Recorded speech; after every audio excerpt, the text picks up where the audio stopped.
která nevyteče ze skleničky. Je to hotové kouzelnické číslo, kterým můžete překvapit své kamarády třeba na své párty. Sklenička plná vody, přestože je otočená dnem nahoru, nevyteče.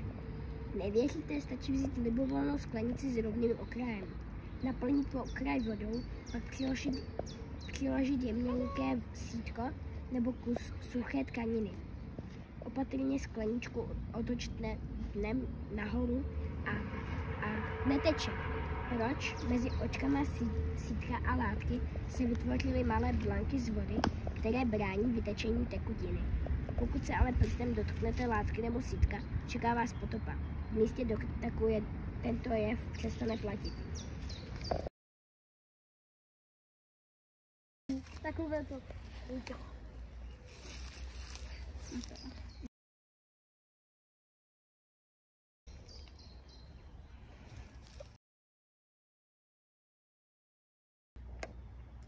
Počkej, to tam namixuji.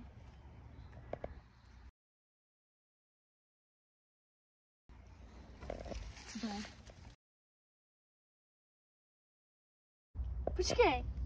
No, zkus to. A jo, pojď, pecka.